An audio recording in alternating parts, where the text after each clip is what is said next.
Hello, I'm Aloysius. I'm the owner of Haunted Harbor Tours. Oh, God bless it. I'm sorry. I'm having a flare-up of my evil ways. Obviously, I'm breaking out in very visible symptoms, the demon horns being the most noticeable of them all. You may notice I'm a little more red in my skin tone today. And that's just because I'm breaking out in evil.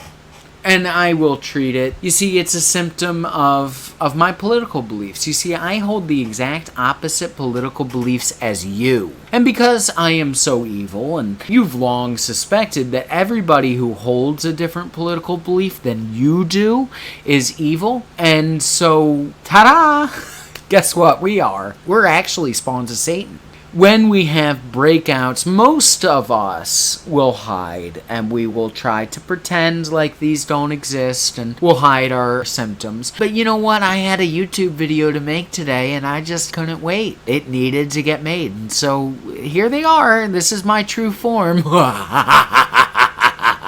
And occasionally I break out in evil laughter during these. It's another one of the symptoms. So once I'm done with this video, once I finally get a copy that I like and I'm satisfied with and I put it out, I'm just gonna busy myself by making political memes and posting them onto Facebook. And of course, you know the political memes that I'm gonna make. They're the ones that really piss you off. And specifically, I'm gonna send them out to my little evil minions, and they're gonna post them all over their walls and specifically try to bait you into a conversation, into an argument, and really just ruin your day. That's the general goal with those memes, is just to ruin your day and really just get you so that when you're chopping onions late at night and you're sitting there like thinking about dinner, all of a sudden you'll say, "Oh, that son of a gun," and that's me. That's my doing. And that's just my evil ways. It comes over me and it'll pass. Now, I'm not contagious, okay? I'm not contagious.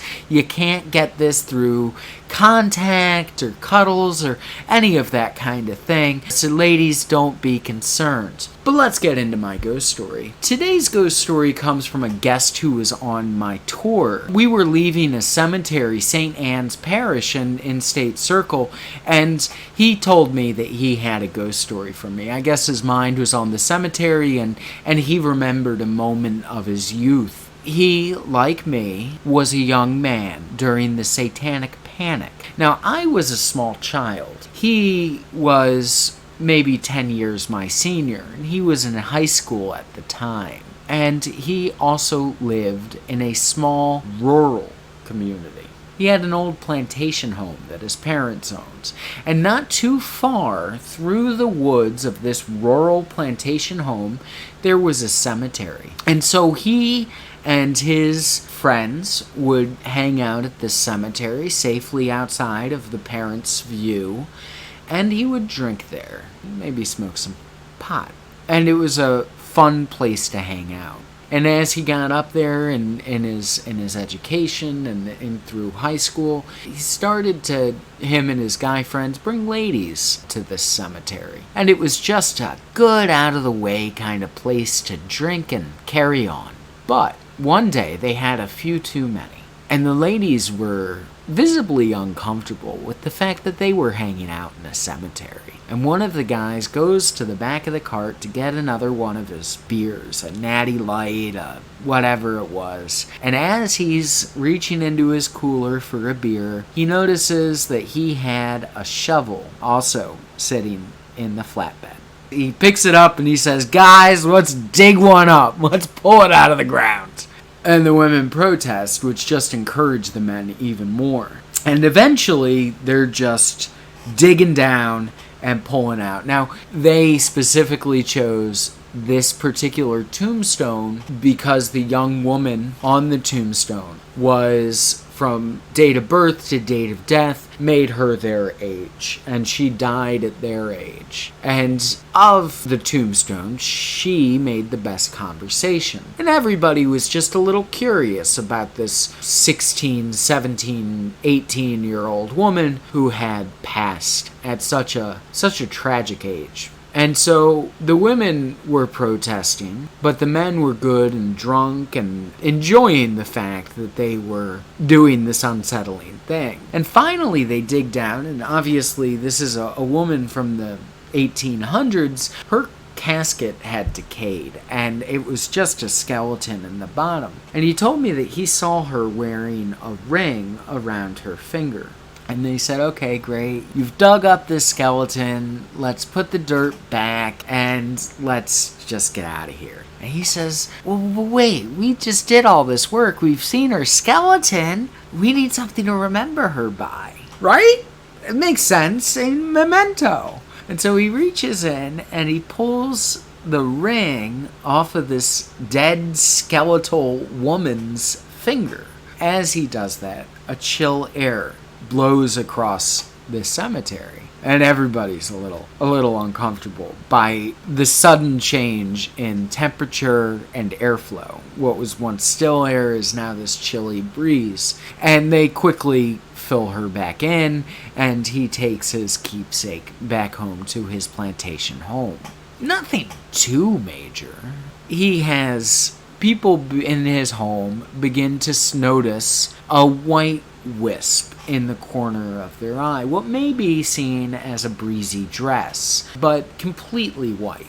And at one point, while he's sleeping, he hears the sink to his bathroom turn on.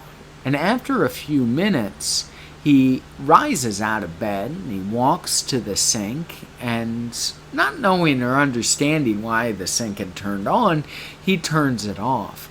And as he turns, he takes a moment of terror. There is a woman in a white dress standing there just for a second. In shock, he closes his eyes, and when he reopens them, she's gone. Now, his mom comes up to him later in that week and says that one of his lady friends, one of his female friends from high school, must have stopped by but not seen him, because she saw her standing in the backyard, which also happened to be the path to this cemetery, in the backyard, staring into the kitchen. And it was a young woman, very pale and in a white dress.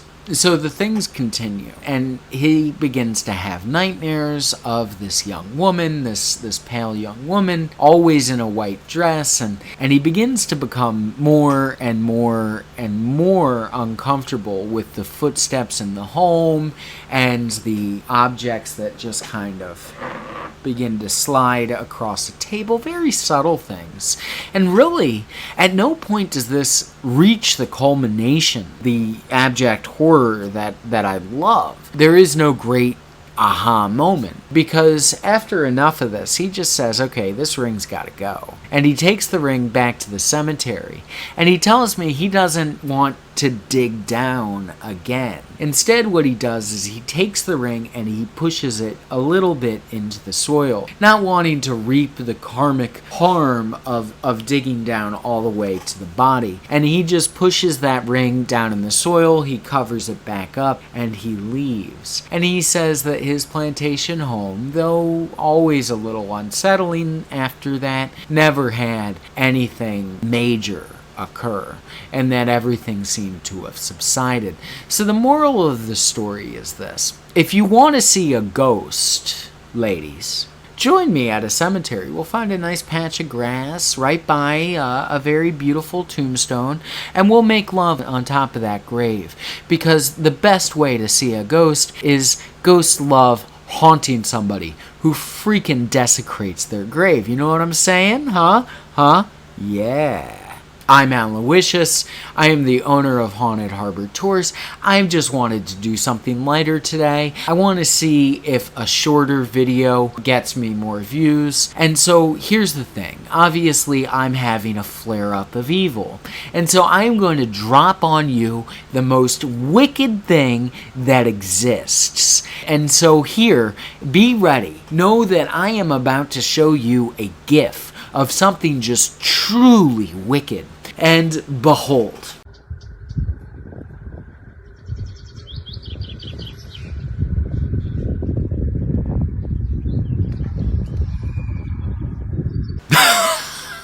Did you see that?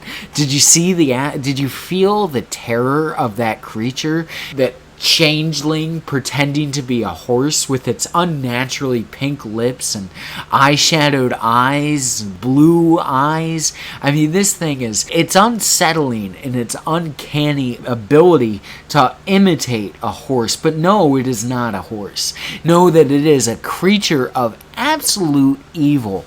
Watch again and experience the unsettling nature of this strange albino horse.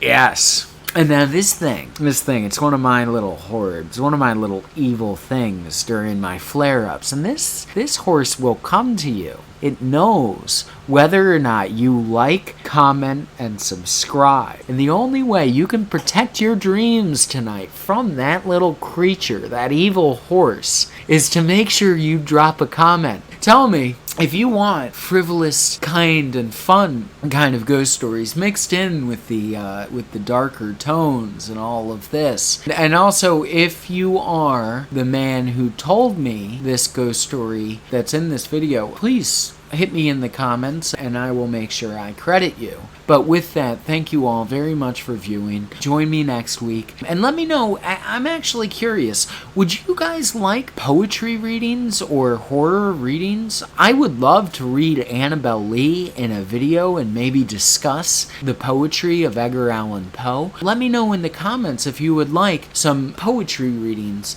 of the great macabre poet Edgar Allan Poe. And with that, thank you very much for joining me.